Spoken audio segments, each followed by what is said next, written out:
Shalom bien-aimés, bienvenue à ce cours de chant intitulé « Exercice de la voix technique ». Dans la section précédente, nous avons vu les harmoniques, à l'origine de notre thème et de la couleur de notre voix.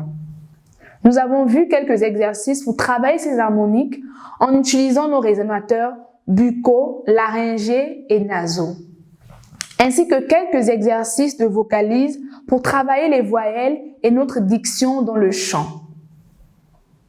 Dans cette section, nous aborderons la notion des attaques.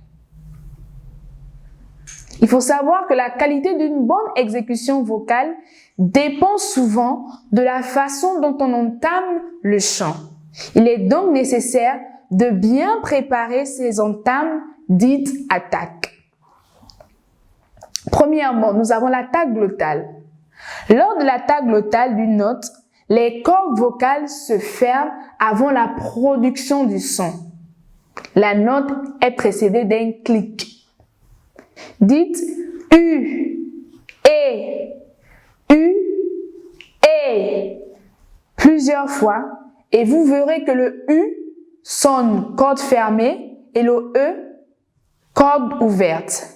Essayez ensuite quelques voyelles et répétez en chantant A, I, O, U, E.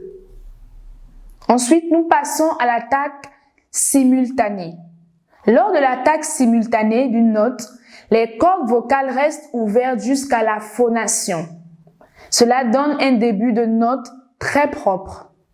En inspirant, gardez les cordes vocales ouvertes. Ensuite, émettez le son haut en respirant. C'est assez compliqué, vous devrez essayer plusieurs fois. Remplacez-le par un yo si vous n'y arrivez pas. L'attaque aspirée.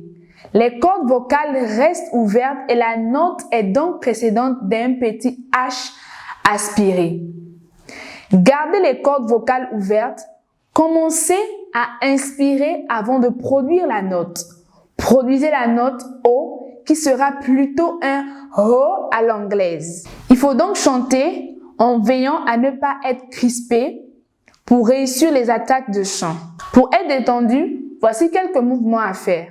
Bougez doucement en rond sa tête autour de son nez, comme si vous peigniez avec votre tête sur le plafond. Lorsque l'on chante ang, par exemple, en choisissant des notes médiums de sa tessiture et en bloquant les épaules. Faire des rotations du bassin, se pencher sur la droite et sur la gauche en gardant les mains le long du corps, levez les bras vers le haut, puis grandissez-vous pour étirer la colonne. Faites des cercles avec les épaules dans un sens, puis dans l'autre. Ensuite, veillez à garder vos épaules et vos omoplates basses.